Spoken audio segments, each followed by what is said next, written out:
We're going to have a look at health promotion, a very important part of public health and an essential component in any public health program.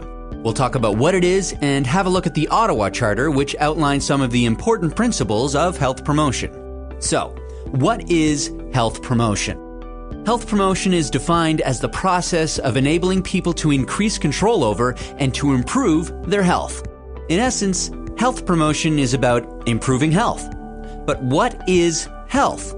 Well, the World Health Organization defines health as a state of complete physical, mental, and social well-being rather than a mere absence of disease or infirmary. Good health is not determined by a single factor. A variety of factors such as social, environmental, and economic conditions have an impact on health. These factors not only impact health, but can also make it easier or more difficult for people to make changes to their health. Because of this, health promotion tries to improve health not only by targeting people at an individual level to change their behavior, but by taking a comprehensive approach addressing a broad spectrum of health factors and determinants. Over time, the importance of health promotion has received global attention. In 1986, the first International Conference of Health Promotion was organized by the World Health Organization. It was held in Ottawa, Canada, and an outcome of this conference was the creation of a document called the Ottawa Charter. This was a landmark document and has been influential in providing guidance to the goals and concepts of health promotion. The principles set out in the Charter are still used in health promotion activities today. Since the meeting in Ottawa, there have been other international health promotion meetings which have expanded on other health promotion themes. Now, let's take a closer look at the key components of the Ottawa Charter. The Ottawa Charter describes 5 action areas and 3 strategies to achieve health. Let's talk about the action areas first before we get into the strategies.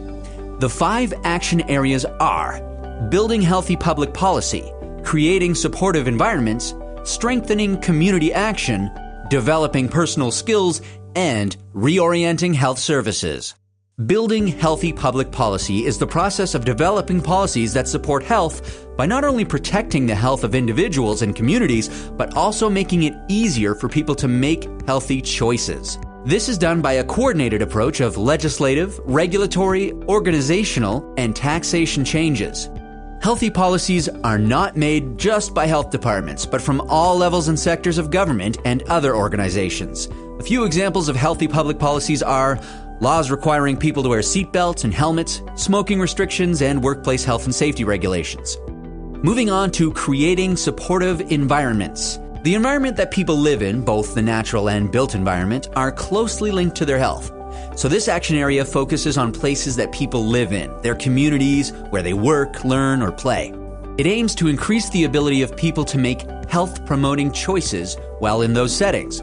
Some examples of this are activities such as promoting health in the workplace, restrictions on junk food advertising for children, and strengthening links between environments and people like walking or running programs. The next action area is strengthening community action. This refers to the collective efforts of communities to improve their health. To give you some examples, community fun runs that promote people to be active, community kitchens that promote healthy eating, and community-based organizations that support people living with HIV/AIDS are all community efforts to improve health. The 4th action area is reorienting health services. Health systems have traditionally been medically dominated and have focused on an individual's curative and treatment needs. This action area aims to make health systems focus more on supporting the needs of people and communities for a healthy life. It takes into consideration the total needs of an individual and encourages health services to focus on strengthening protective factors, reducing risk factors, and improving on the social determinants of health. Let's look at some of the examples of reorienting health services. These include training doctors to assess and educate patients to stop smoking, establishing health educator roles within medical centers to coordinate preventative activities, and improving access to health services for culturally and linguistically diverse populations. Lastly, developing personal skills focuses on supporting personal and social development. This is done by providing information, education, and enhancing life skills to make positive health choices. Examples of this are online programs that provide information on heart disease, distributing educational material on the effects of diabetes, and classes that teach people on how to manage disease. Now that we've covered the 5 action areas, let's talk about the 3 strategies that the Ottawa Charter identified for health promotion. These are to advocate, mediate, and enable. To advocate is to use a combination of individual and social actions to obtain political commitment, policy support, and social systems that support a health goal. To mediate is the process by which different interests of individuals and communities, and also different sectors like public and private sectors, are reconciled in ways that promote and protect health. To enable means that health promotion activities to improve health are taken in partnership with individuals so that they're empowered to take actions to protect and promote their health.